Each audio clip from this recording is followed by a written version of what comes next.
Mr. Chairman, Mr. Kumar Singh Guyana, distinguished guests, ladies and gentlemen. It's a pleasure for me to be here with you this afternoon.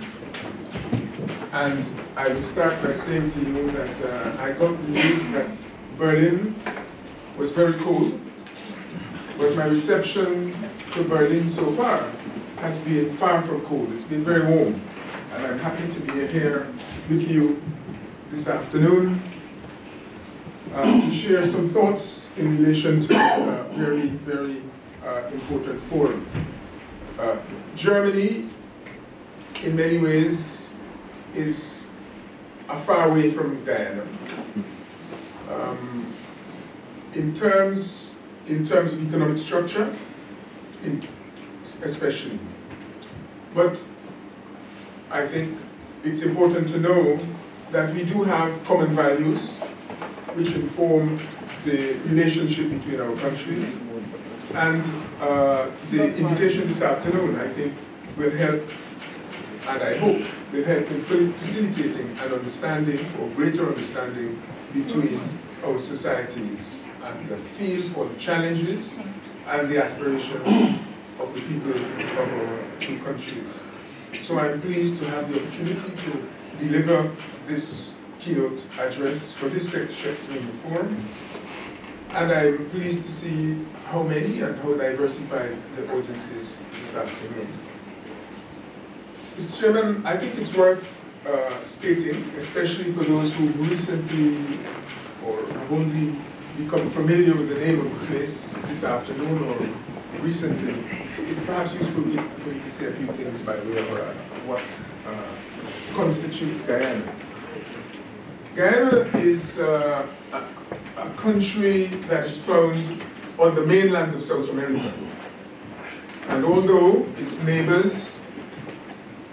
to the east is Suriname, its neighbor to the south is Brazil, its neighbor to the west is Venezuela, and to the north, where it has an Atlantic coast, to the north and east, you have the nearest neighbor would be Trinidad and Tobago and Barbados. So you know then that I'm speaking of the Caribbean, although physically, geographically, it is part of the mainland of South America. Culturally, it is part of South America. Culturally, it is more close to the Caribbean. And for those of you that know a little bit about the Caribbean, apart from calypsos and music, which I think we share with most of Africa in one way or the other, there is, of course, the sport, culture, and so forth. Cricket, for example, is the favorite game in Guyana. As far as the economy and the politics of the country are concerned, Guyana is part of the Caribbean. In fact, it was a founding member of the Caribbean community, the Caribbean Economic Community, and it is part of the Association of Caribbean States. And due to its location in South America, it wouldn't be politic not to be members or not to be a member of the important economic institutions of the mainland and of Latin America in general. So in addition to the Association of Caribbean States, we are also members of CELAC, which is the Community of Latin American States, and also Mercosur, which you're probably familiar. So these are the perhaps immediate neighbors and political framework within which Guyana finds itself.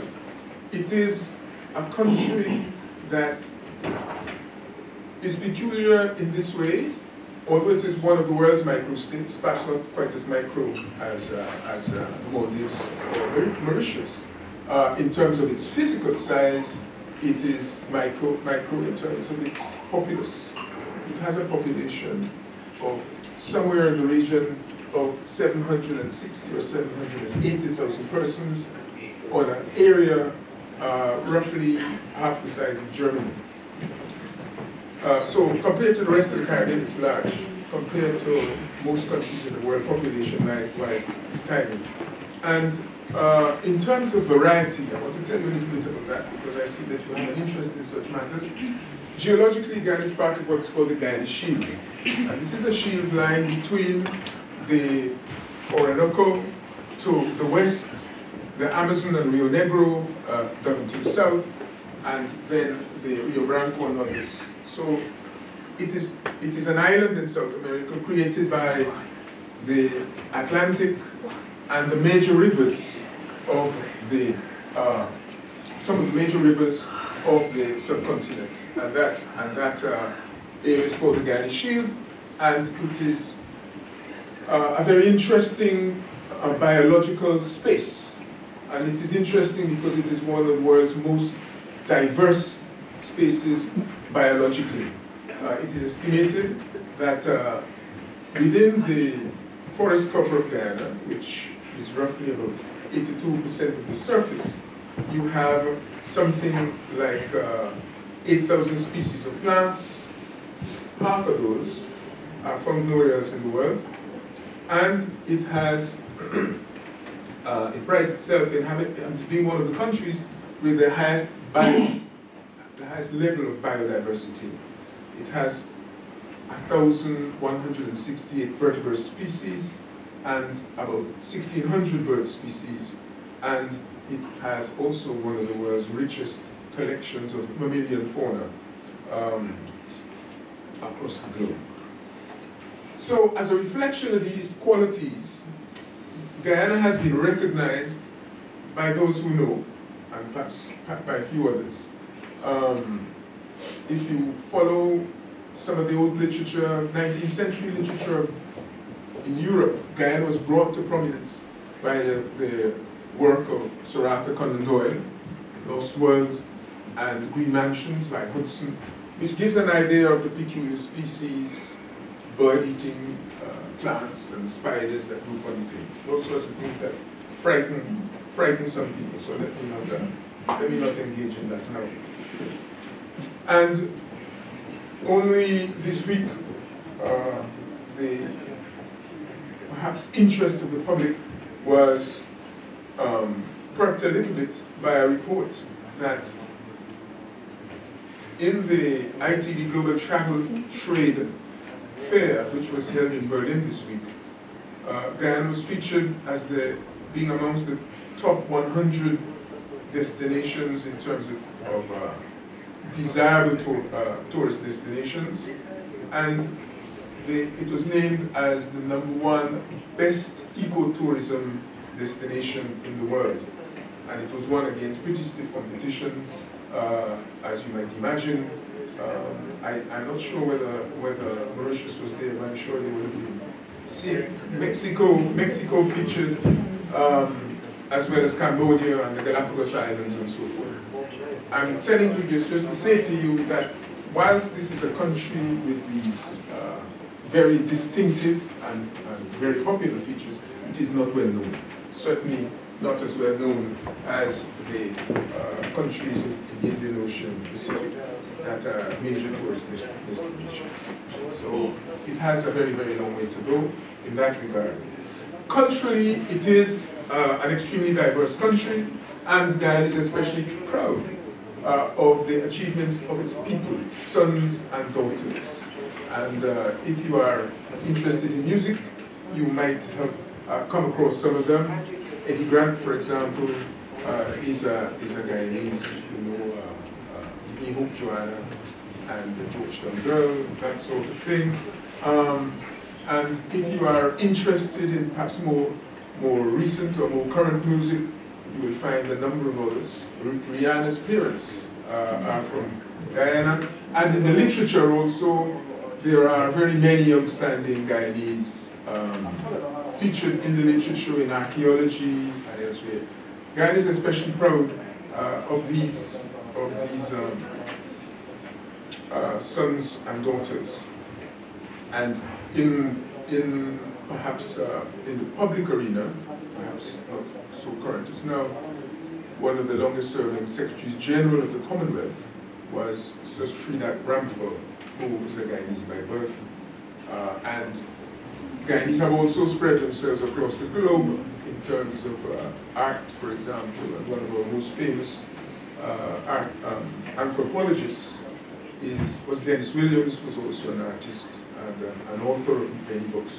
So that is a little bit of the personalities that make Guyana proud. And it is also perhaps of interest to know that as a country that was built on slavery, that is the forced removal of people across thousands of miles, a forced coexistence of persons where labor was extracted by force, physical restraint, and so forth. One of the challenges that the country has is cohesiveness. National unity is a major challenge, and the current government has in place a number of programs which can help to move them towards that goal of social cohesion and having a single goal. So you have many ethnic groups ranging from indigenous people, Africans, Portuguese, and so forth, and also there's religious groups, Muslims, Hindus, and all the various colors of religion also. So in terms of managing the country, that is one challenge. The other is its territorial integrity. We lie between neighbors, which leave us in a unique situation between Suriname to the east and Venezuela to the west. If they have their way, there will be no Guyana. Because Venezuela claims something like 75 or more % of Guyana's landmass, and Suriname more or less the rest. And if you think, well, maybe we have a lot of sea, Venezuela claims almost the entire exclusive economic zone. So this is part of the challenge we have, and one of the biggest challenges that the Ministry of Finance has is to manage that and ensure that our territorial integrity remains intact. I'm not going to say much about that now, but just say to you that Guyana has been able to take its case against Venezuela to the International Court of Justice. We share some common interest with Mauritius in this regard. I don't know whether the chairman had these connections in mind when he asked me to speak immediately after, but it is a fortuitous coincidence. We would congratulate you for winning your case and hope that we can follow in the footsteps.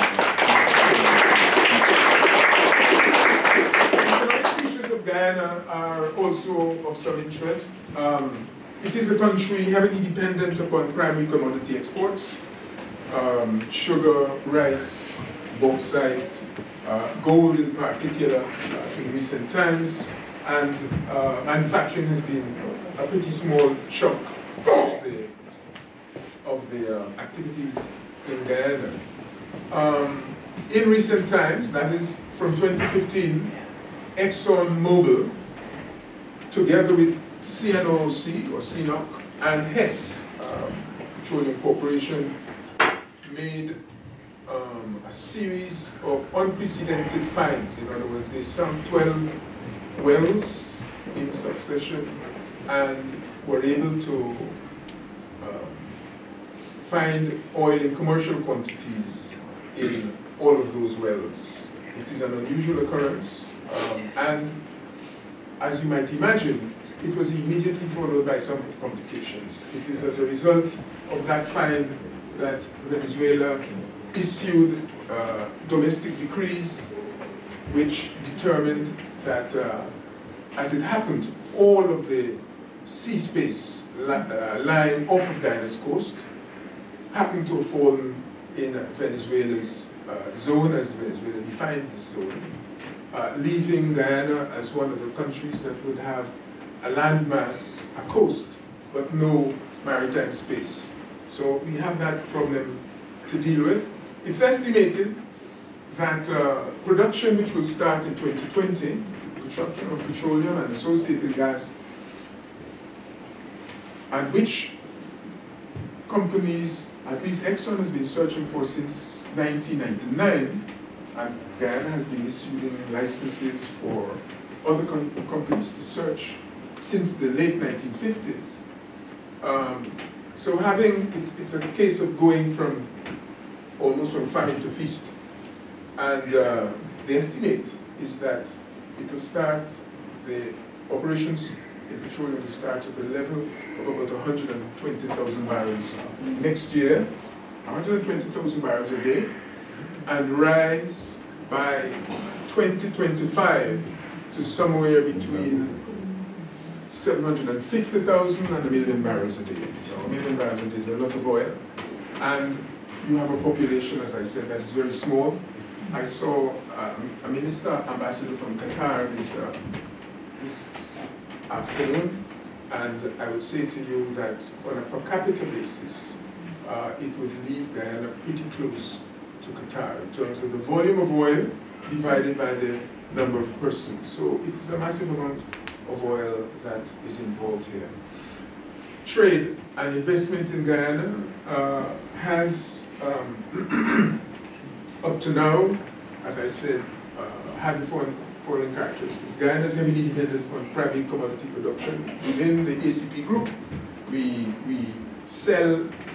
were selling sugar to the British, and when the British joined the EU, we got an agreement under which trade and commodities were sold to the European Union under preferential arrangements, and those have now been brought effectively to an end. Unlike Mauritius, Guyana's sugar industry has not been able to diversify as quickly and as effectively. So that challenge remains. That is a country heavily dependent on commodity exports for GDP and for foreign exchange, a market that tends to be predictably unpredictable, meaning that the fluctuations in prices often leaves producers with incomes that are consistent with low-wage labor, and that is the characteristic of the economy and sugar producers, I think, in general, where they're heavily dependent on labor. So bauxite, fish, gold, molasses, rice, rum, sugar, and timber sounds like a wide range of products, but they all tend to have the same characteristics in terms of the prices for the markets and the dependence on a limited range of markets, primarily Britain, United Kingdom, and a few others, and that has been our Achilles heel. So it is also the case that the bulk of the exports go to the United States, Canada, and United Kingdom. We have a number of regional bilateral trade agreements within which we operate. Under the Lomé, or what is now Cotonou, we have an economic partnership agreement because we are members of CARIFORUM, that is a group within CARICOM, and CARICOM, together with the Dominican Republic, made CARIFORUM, and that region is the only one that could have managed to implement a FULIPA. Well, it's implemented successfully is another matter, but a FULIPA is in place, and the countries are supposed to benefit from the arrangements provided under IPA, which gives something like 95% access by CARIFORUM exporters into the European Union market, and it opens the CARIFORUM market to Europe, which of course has more efficient and larger producers, and in some cases, such as the agricultural product market, it is only opened in phases after a period of time. But so the characteristic of this agreement is of symmetry, and that is a challenge for many developing countries when they are trading with the ones that are well to do. So we have been collaborating with the Europeans to try and accelerate these markets. We've been working with Latin America also to try and get access to the market so that incomes can be enhanced. And one of the areas of special interest to Guyana and the Caribbean, when we were negotiating our economic partnership agreement, was to call upon the Europeans to allow the European Commission to negotiate in the area of services. Because when they came with this trade pact, they were not much interested in dealing with services. And for the Caribbean, we were not interested at all in dealing with commodities, products, because in the area of agriculture we already had an arrangement by and large, and of course we had the common agricultural policy, which made it very difficult for us to export into the European market.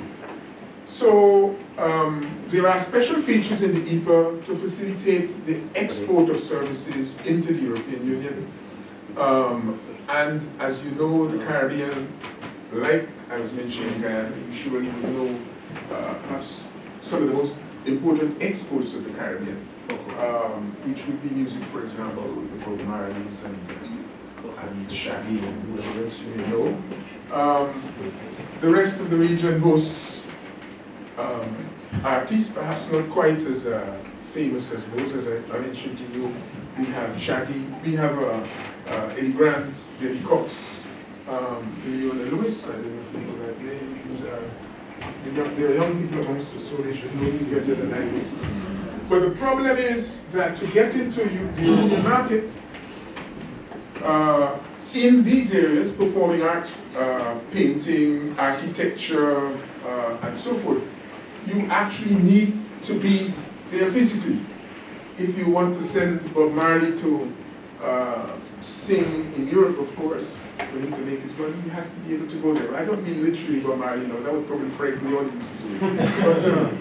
But the point is that the rules on movement, and this is long before Syria, become a major problem.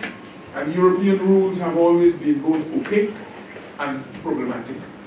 And so a good part of the negotiation was, how is it that you asked us to open our markets, we now ask you to open your markets, but then you have a whole set of rules that are not clear.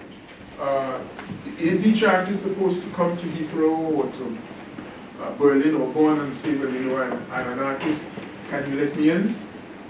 Because that would be okay. But then the Europeans have asked for all sorts of institutional arrangements. I'm not going to go into those, but just to give you an idea that it does constitute a problem when you remember that we're trying to diversify, okay? We're finding that services is, of course, the fastest growing sector of the global economy. I don't know if we use services in the old form of services, providing hotel services, services in the context of technology, the application of technology, and a range of things, packaging, presentation, and so forth, which are high-income areas and areas that can help you to access high-income markets. The drafting of the work of engineers, let me say, for example, also the setting of the skills associated with these areas also requires movement, and this is a challenge that we have. Unlike many of the neighbors in the Caribbean where they're dependent upon sand and sea, we have sand and sea, but most of the sand is buried under the products of some of the world's largest rivers. They flow into the Atlantic. On their way down, they take soil and sand with them, and they deposit it on the beaches. So I live in a place where, when I first arrived, there were thousands of trees along the beach. Of course, Guyana lies a meter below sea level. During, if you measure the sea level at the average at high tide, the land is 3 feet below. And so we could only settle there because of the Dutch, who have built sea defenses of various types. These were experts in draining the fens in Britain, for example. It's the same technology. So that is one of the features that one has to cope with in relation to trying to operate in Guyana. You have a territory that is low-lying, coastal, and whilst we are not subject to hurricanes and earthquakes, we lie outside of that zone. We are subject to all the vagaries of water. You have rivers behind you which flood quite often, especially when it rains, and you have an ocean in front of you, it is protected from you by a seawall, and when the tide is high at the same time as it's raining and the rivers are in flow, you can find yourself caught between the deep blue sea and the deep blue sea, not the dead and deep blue sea. And that quite often happens. It occurred in 2015, December, and you had around where I live, for example, about 3 feet of water all the way along the coast. So you can imagine what consequences that has. So this is a country, therefore, subject to the vagaries and the risks of rising sea levels. That's the point I want to make. And so the tourism side is that the bulk of the tourists that we have are of the pink variety. They come to utilize the nitrates. Guyana has very big fisheries offshore, but as regards the beaches are not in a state that, in most places, attract many tourists. But because of the features, forests, extensive rivers, the world's highest waterfall, for example, this is a waterfall known as the Kaichor, which is associated with the Pataro, it's on the Pataro River in the Pacaraimos, which was written by Conan Doyle. These are very, very attractive areas. Some of the world's largest river fish can be caught in Guyana. So there are compensations. You're not likely to ever attract large-scale tourists, but you would have eco-tourists and be in a position to entertain with all the fauna and flora that Guyana has to offer. But the problem is that experience in putting in place infrastructure and the money to put in place infrastructure is one that is lacking. So maybe this is an area that we can undertake some South-South cooperation with Mauritius, as well as Germany, to ensure that the skills of organizing events, tourist visitors and so forth, and flights and so forth, these would help. Outside of the agricultural sector and this embryo tourist sector, the country has mining activities. I mentioned a while ago gold mining, which is at a historical high right now. Canadian and Australian companies,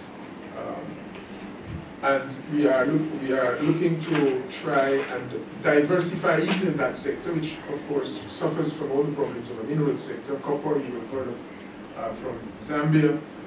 You have the polishing of stone. Now that ties in very nicely with the development of the petroleum sector, because polishing of semi-precious stones is energy intensive, as is a number of other areas in which we have an interest. And not only has power been expensive, but it's been unreliable in Guyana. That cost and lack of availability of energy has caused the manufacturing sector, which had assembly of motor vehicles, electronics, food processing, all of these have been damaged by the inadequate supply and expensive power. So that is that hopefully with the development of the oil sector, which will concentrate on the priorities that the country has at the moment, employment generating activities by agro-processing, development of the manufacturing sector and the like, together with the use of the gas from the petroleum. The gas will be used to turn turbines, and the turbines will be geared to supplying domestic electricity and domestic power. We also intend to ensure that domestic gas can be supplied from that source. So what I'm saying is that the petroleum has some concrete footsteps in the country. The intention is to address the needs of the public, the poor in particular. Low incomes are partly a result of expensive gas, expensive electricity, expensive cooking gas, and you know, if you've had a refrigerator or a freezer full of food and it thaws out overnight, you know the consequences in terms of your income. So the attention to these areas is very, very important in addressing the problem of low income amongst the people, and mitigating the impact of growth with no sharing, if you like, of growth. The Guyana government has in place a green strategy intended to ensure that it pursues a green economy strategy, and part of this is in collaboration with the government of Norway, which has made available funds to Guyana on the understanding, and this was made available before the discovery of oil, on the understanding that its development program would minimize the carbon footprint. So that is one thing we're working with them on. As regards the use of the resources, there is a resource wealth fund or a sovereign wealth fund along the lines that Norway has, which ensures that when income is earned, a proportion of it is put aside for future generations, so that not all is utilized in the period in which it's earned, and this is one of the problems and features of oil economies. And so this is one way to try and deal with that problem. But of course, as I've explained to you, it's a country with a small population. If you want to get from one corner to the next, it usually will require an expensive mode of transport, namely to fly from one corner of the country to the next. If you're a producer, flying is of course expensive. If you're producing tobacco or cattle, it becomes a very expensive operation. And therefore, the putting in place of infrastructure is a primary concern of the government. Infrastructure, electricity, roads, bridges, farm-to-market roads, and the like, and putting in place a cold chain so that agricultural products can be moved, tomatoes or whatever, from one part of the country to the export destination without them suffering from high losses arising from either handling or from inappropriate temperatures. And there is also a plan in that program to build a road that would link the extreme south of the country to the Atlantic coast, which at the same time has the advantage of providing Brazil with access to the coast. You know, Brazil is like a continent by itself. It's so large. And the time taken to get products from Roraima to the Atlantic through the Amazon is about 6 days. If they are able to go through Guyana, it reduces the time taken to roughly about a day or a day and a half, and it can make a lot of difference to Brazilian exporters. So this is something that we're working on together, and the two countries are looking to fund that operation jointly and or with the assistance of the Canadians. The first part of it was started with British assistance, British funding, and I was hearing a comment about the Chinese. I'm not going to go there now, but we are speaking to the Chinese because the Chinese are especially interested in funding infrastructure, and we are chronically short of infrastructure. If I were to tell the average European how many miles of road Guyana inherited when it became independent, they would think that I was fabricating a story just to impress them. So I wouldn't tell you either. But the other dimension of economic policy is to try and utilize the skills of a very, very large diaspora. It's estimated that the diaspora of Guyana is as large as the population in Guyana. They moved first to Britain, and then a larger movement to the United States, and then more recently to Canada. All categories of persons: nurses, teachers, professors. If you look on the bookshelf, one of the most prolific of the writers is a fellow called Nicole, for example. I don't know when he returned after leaving Guyana. And he's produced, I think, close to 100 novels, mostly detective fair. We have a number of the diaspora abroad, engineers, and so forth, which are needed by Guyana to try and ensure that the resources we have can be developed. And that is one of the challenges the government has, one of the challenges the Ministry of Foreign Affairs has. I have a director, Mr. Brothers, who's here.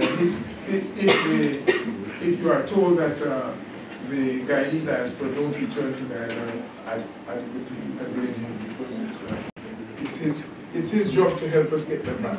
But you know, of course, once you lose people, and especially when you go to the US, they get comfortable in that environment. It's very difficult to get them to return for anything or visit. So this is a challenge, and we have, like Jamaica, suffered from an extremely large outflow of scarce resources to the international community. So this is an idea of what constitutes Guyana: its natural resources, human resources, the structure of the economy, the recent developments on the economic side, and what it is that the government is planning to do. I should say that, of course, apart from infrastructure and all of that, one of the major requirements is to ensure that people are in receipt of emoluments, the level of living that will keep them in the country.